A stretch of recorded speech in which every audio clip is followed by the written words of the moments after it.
Buenas tardes, queridos amigos. Quiero informaros de que ya tenemos nuestra página oficial de Facebook. Para aquellos que queráis podáis apoyarnos, una página en Patreon. Sin vosotros, este proyecto no podría existir. Tenéis los enlaces en la descripción en el comentario fijado debajo del video. Disfrutad del contenido. A mis 64 años, jamás imaginé que llegaría el día en que mi propio yerno me levantaría la mano. Pero allí estaba yo, de pie en el umbral de mi casa en el barrio de Chamartín, sintiendo un hilo de sangre cálida deslizándose por mi nariz y manchando mi camisa de lino. Frente a mí, el rostro de Enrique se desencajaba de rabia, perdiendo cualquier rastro de la elegancia impostada que siempre había lucido.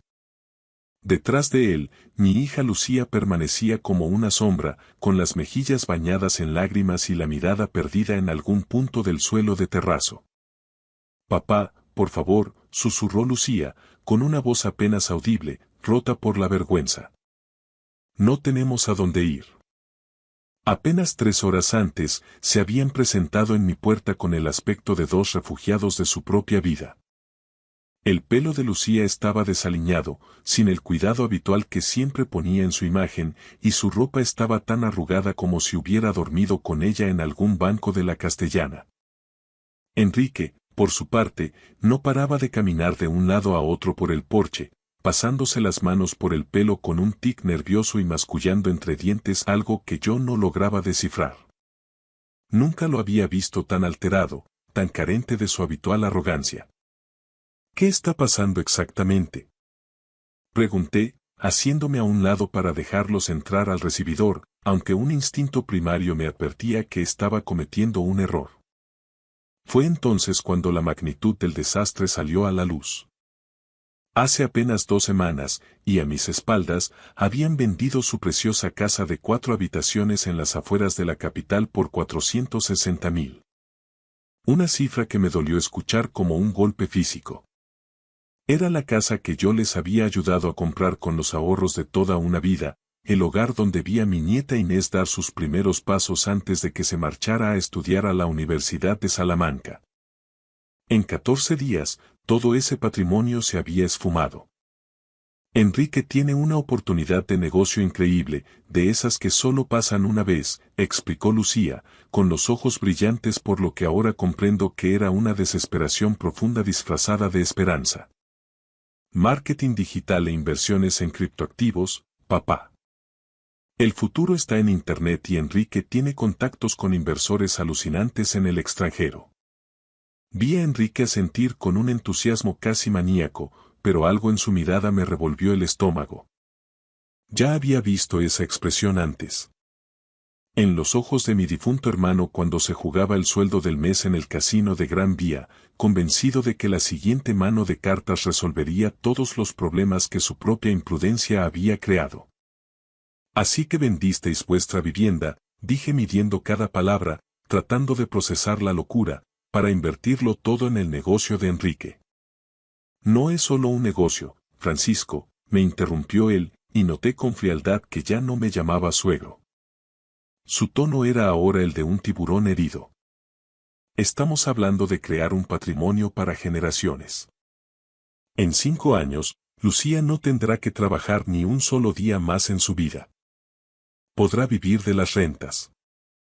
Pero allí estaban, 3 horas después de cruzar mi puerta, confesando que el capital había volado. Los supuestos inversores habían desaparecido de la noche a la mañana.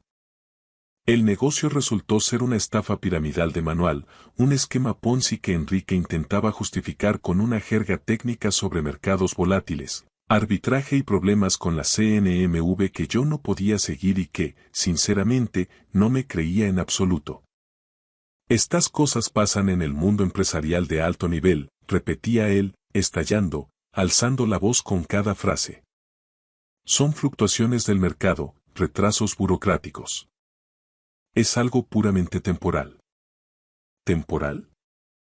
Se habían pulido casi $500,000, el techo de su hija y su estabilidad futura, y él tenía la desfachatez de llamarlo temporal. «Solo necesitamos un sitio donde quedarnos mientras reorganizamos la estrategia», suplicó Lucía, agarrándome las manos. Solo unas semanas, quizá un mes, hasta que Enrique recupere los accesos a las cuentas.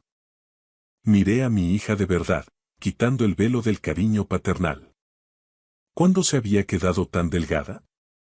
¿Cuándo habían aparecido esas sombras grises bajo sus ojos? Su piel tenía un tono enfermizo que hablaba de meses de estrés constante, de noches en vela escuchando las promesas vacías de un hombre que la estaba arrastrando al abismo. Lucía, cariño, dije con toda la suavidad que pude reunir. Sabes que te quiero más que a mi propia vida, pero no puedo ser cómplice de esta espiral. No puedo dejar que entréis aquí para seguir alimentando esta fantasía. En ese instante, la máscara de yerno modelo de Enrique se hizo añicos. Su actitud servil desapareció, reemplazada por una mirada fría y calculadora que me heló la sangre. ¿Cómplice de qué exactamente? ¿De que tu propia hija necesite el amparo de su padre cuando las cosas vienen mal dadas? No estoy hablando contigo, Enrique, dije manteniendo la firmeza en mi propia casa. Estoy hablando con mi hija. Él dio un paso hacia adelante, invadiendo mi espacio personal, y pude oler el rastro agrio del alcohol en su aliento. Ni siquiera era mediodía. ¿Te crees mejor que nosotros, verdad, Francisco? Escupió con desprecio. Sentado en tu bonita casa de Chamartín, con tu jubilación blindada, juzgándonos por habernos atrevido a soñar en grande, por arriesgarnos para no ser unos mediocres.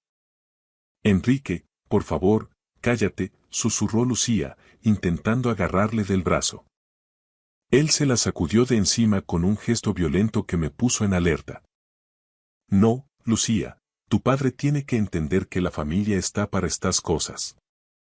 La familia se ayuda sin preguntas, y ahora mismo somos nosotros los que necesitamos ese techo. Mantuve la voz tranquila, aunque sentía el pulso retumbando en mis sienes. Y yo he ayudado siempre. Ayudé a poner la entrada de esa casa que habéis tirado a la basura. Pagué vuestra boda por todo lo alto. Ayudé cuando no podíais pagar las cuotas del coche hace 3 años. Pero esto no es ayuda, Enrique. Esto es financiar vuestra ruina y alimentar vuestra falta de sensatez. Falta de sensatez.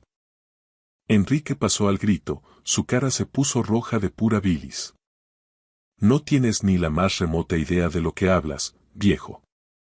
No has tomado un riesgo real en tu vida. No has construido nada desde cero, nunca has tenido la ambición de ser alguien. Enrique, para allá, te lo ruego, rogó Lucía. Pero él ya no la oía, estaba poseído por su propia frustración. ¿Sabes cuál es tu verdadero problema, Francisco? Que eres un hombre pequeño. Mente pequeña, sueños de funcionario, vida pequeña en un barrio de viejos. Y te carcome que los demás no queramos conformarnos con tus migajas. Fue entonces cuando lo dije. La palabra que terminó de encender la mecha de su fracaso. No.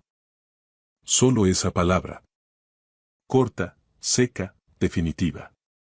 Pero Enrique la escuchó como si fuera el percutor de un arma. ¿Qué has dicho? Preguntó, con una calma fingida que era mucho más peligrosa que sus gritos. He dicho que no. No os vais a quedar aquí. No voy a quedarme de brazos cruzados viendo cómo hundes a mi hija todavía más y cómo destruyes lo que me queda de paz. El puñetazo llegó con una velocidad que mis reflejos de 60 años no pudieron prever.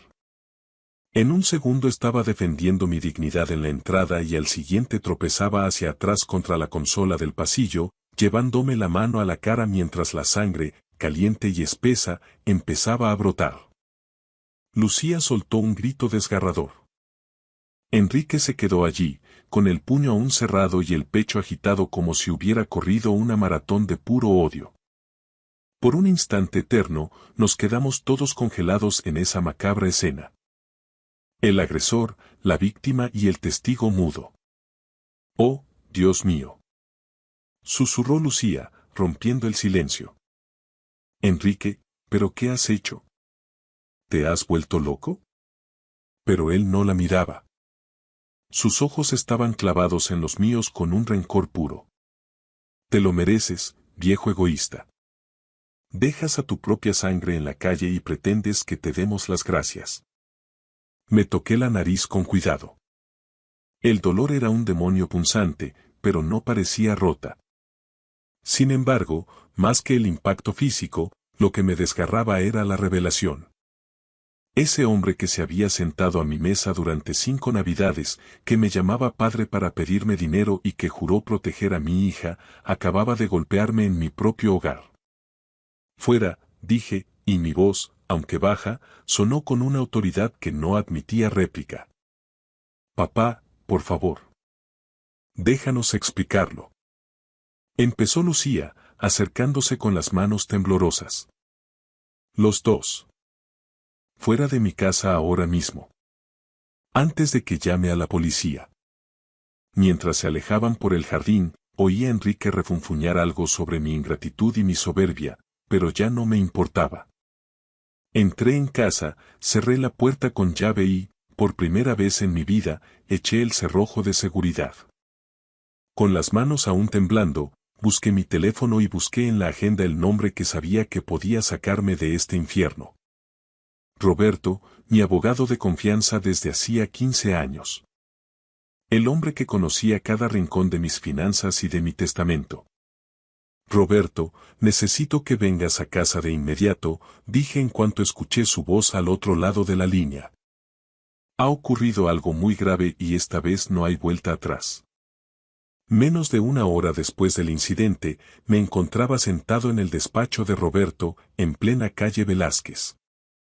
El entorno era sobrio, rodeado de estanterías de madera oscura que contenían siglos de jurisprudencia, pero nada de lo que allí había podía prepararme para lo que estaba a punto de escuchar.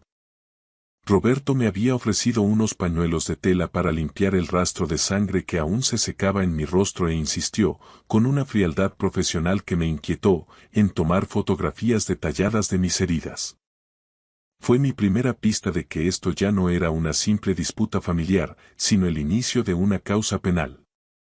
Francisco, comenzó Roberto, abriendo una carpeta de piel, gruesa y repleta de documentos, hace 6 meses me pediste con mucha discreción que investigara los antecedentes de Enrique.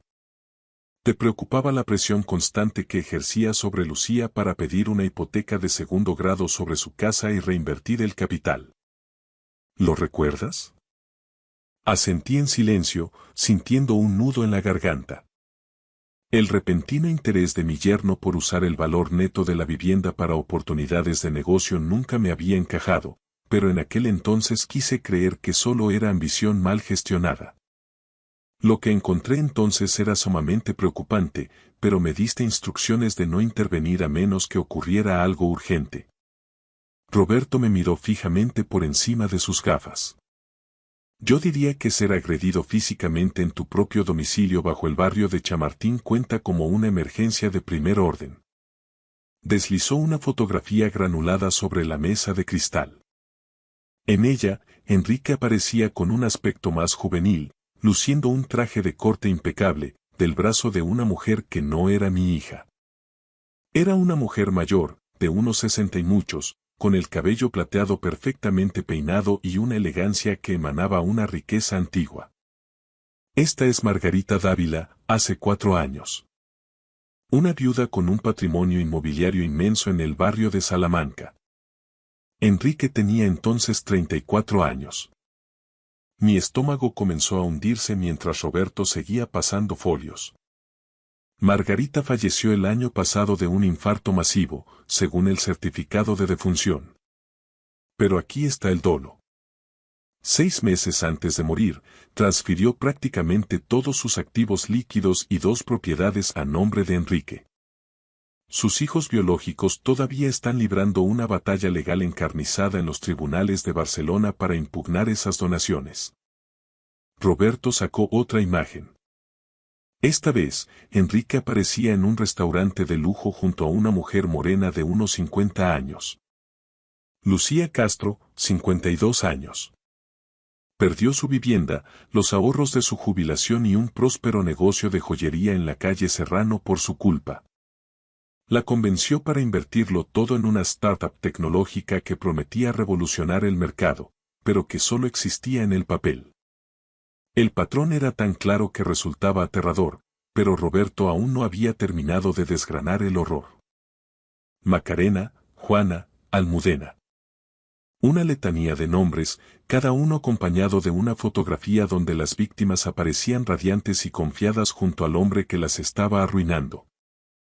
Es la misma estrategia siempre, Francisco. Busca mujeres solas o emocionalmente vulnerables, con estabilidad financiera y una fe ciega en sus promesas. ¿Cómo has conseguido acceder a todo esto? Pregunté con la voz quebrada. Porque Enrique Fernández no es un nombre real. Ha operado bajo 3 identidades distintas en la última década. Su nombre verdadero es Enrique Ricart y cuenta con un historial delictivo que ya ha pasado por la Unidad de Delitos Económicos y Fiscales, UDEF, de la Policía Nacional. Todo su modus operandi se basa en la manipulación emocional y la obtención de firmas legales voluntarias. Técnicamente, ellas le entregan el dinero de su propio puño y letra, lo que hace que demostrar el dolo criminal ante un juez sea una tarea titánica. Pero el patrón de conducta es innegable. Roberto bajó el tono de voz, inclinándose hacia adelante. Y hay algo mucho más oscuro. Hace 3 meses, Enrique visitó el despacho de un colega mío especializado en derecho sucesorio. Quería asesoramiento específico sobre los derechos del cónyuge supérstite a los bienes heredados en caso de que el beneficiario principal falleciera de forma inesperada. Sentí que la habitación comenzaba a dar vueltas y el aire se volvía pesado. ¿Qué preguntó exactamente? Logré articular. Quería confirmar si Lucía heredaría la totalidad de tu patrimonio y si él tendría acceso automático a esos activos como viudo a través del usufructo o la titularidad compartida. También se interesó por la contratación de seguros de vida con cláusulas de beneficiario irrevocable. Me sentí físicamente enfermo. No era solo el dolor del golpe, era la comprensión de que mi propia hija estaba siendo utilizada como una llave para abrir la caja fuerte de mi vida. Mi investigador privado ha verificado ese supuesto negocio digital. Francisco, no existe nada. No hay oficinas, no hay registro mercantil, no hay inversores internacionales. Los 460.000 de la casa de Lucía ya han sido desviados a cuentas en paraísos fiscales mediante criptomonedas. El plan original era que ella liquidara su propiedad, él se llevara el botín y desapareciera, como hizo con las demás. Pero sigue con ella. ¿Por qué no se ha ido? Porque el premio gordo no eran los 400.000 euros de la casa, Francisco.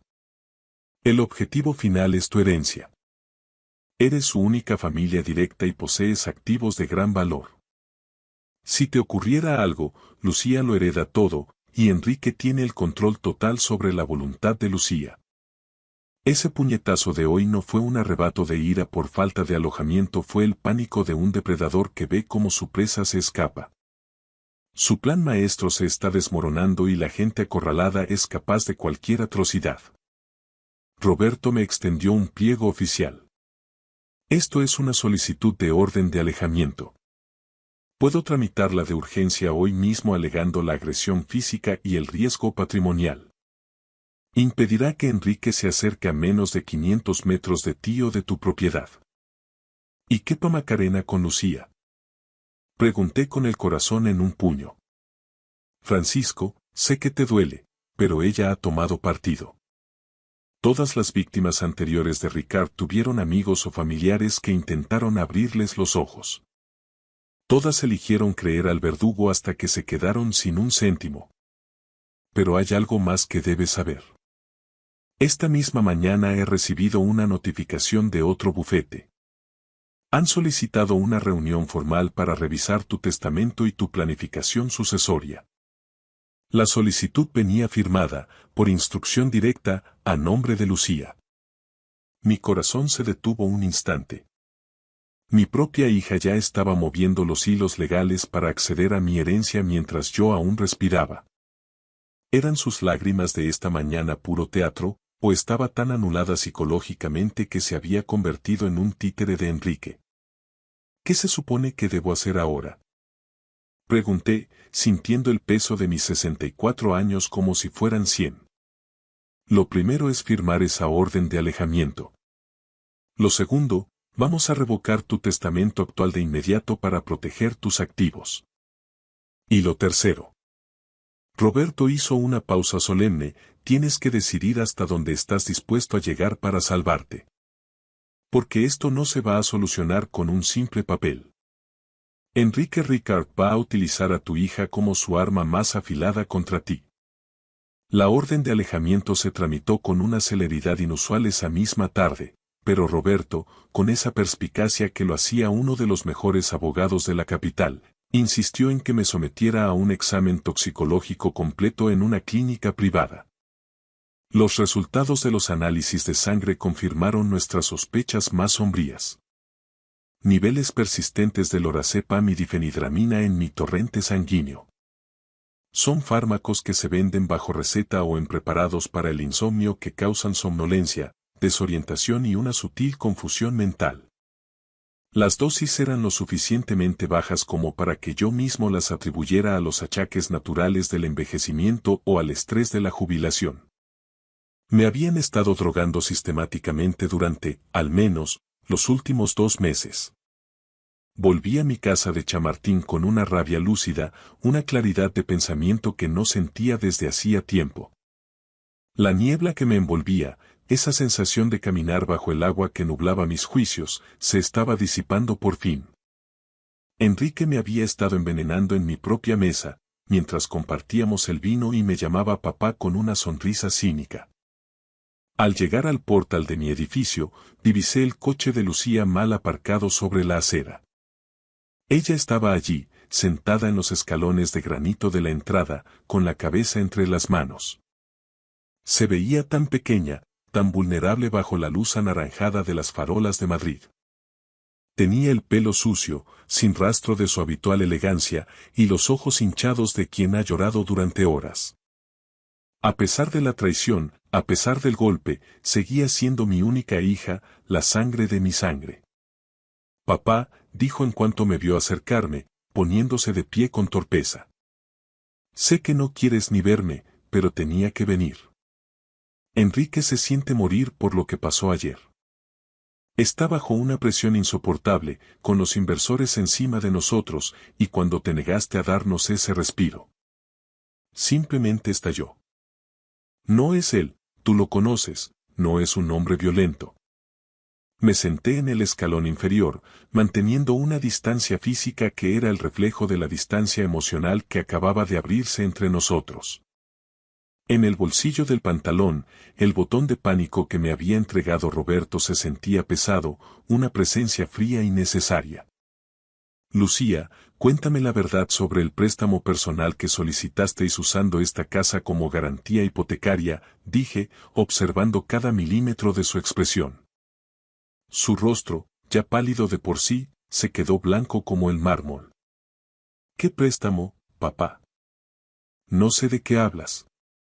El de 75.000 euros concedido por el Banco Santander. Ese donde, según la documentación que tiene mi abogado, falsificasteis mi firma para simular que me había cedido una nuda propiedad de esta vivienda. Papá, por Dios, yo no sé nada de eso. Enrique lleva todos los asuntos financieros, dice que yo no entiendo de balances. Yo solo firmo donde él me marca con una cruz. Confío en él, es mi marido. Ahí estaba la confesión cruda y dolorosa. Mi hija firmaba sentencias de muerte financiera sin siquiera leerlas, entregando su voluntad a un depredador. ¿Era una inocencia patológica o una ignorancia voluntaria para no ver el abismo? Lucía, cariño, Enrique te ha robado ese dinero igual que quemó los 400.000 euros de vuestra casa. No hay negocio digital, no hay startups en el extranjero. Todo es una arquitectura de mentiras diseñada para vaciarnos. Mientes. Gritó ella, levantándose bruscamente. Su voz rebotó en la fachada del edificio. ¿Nunca te ha gustado Enrique? Desde el primer día le pusiste la cruz.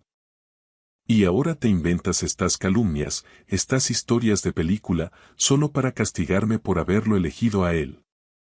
Metí la mano en mi maletín y le extendí las copias de las fotografías que Roberto me había entregado. Enrique con Margarita, con la otra Lucía, con Juana. El desfile de sus identidades pasadas. Explícame esto entonces.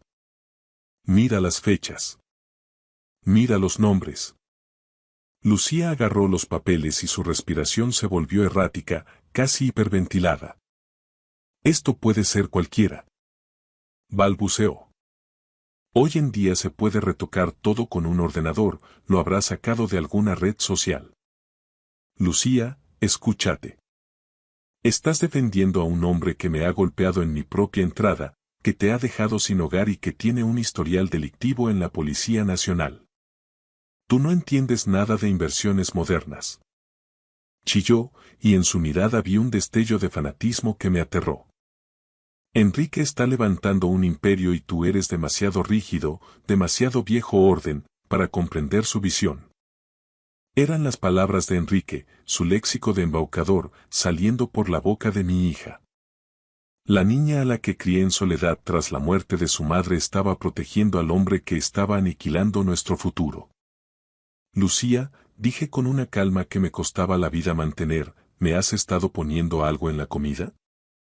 ¿Esos complejos vitamínicos que traías de la parafarmacia porque decías que me veía cansado? Su rostro se desmoronó por completo. La máscara de soberbia cayó, dejando ver una culpa atroz. Papá, por favor. No me mires así. Enrique dijo. Dijo que estabas pasando por un proceso de demencia precoz, que olvidabas las cosas. Me convenció de que los suplementos naturales ayudarían a regenerar tu memoria, que era lo mejor para ti. Me sentí morir por dentro. Ella me había estado administrando los fármacos, pero en su mente se veía a sí misma como una hija abnegada que cuidaba a un padre enfermo. Enrique la había convertido en el instrumento de mi propia anulación. No eran vitaminas, Lucía. Eran sedantes y ansiolíticos para hacerme dócil, para que no hiciera preguntas sobre las cuentas. Te ha usado para borrarme. Lucía me miró durante un tiempo que se me antojó eterno. Pude ver la guerra civil que libraba su cerebro. La evidencia física frente a la realidad paralela que su marido le había construido. No, susurró, negando con la cabeza frenéticamente. No, mi Enrique no sería capaz de algo tan retorcido. Lo ha hecho. Y si tengo que elegir entre proteger mi vida o seguir financiando vuestra destrucción, elijo mi vida. Esta misma tarde he revocado mi testamento. Todo lo que pensaba dejarte, los inmuebles, los ahorros y el fondo de pensiones, irá a una fundación. No voy a permitir que ese criminal herede un solo céntimo de mi esfuerzo.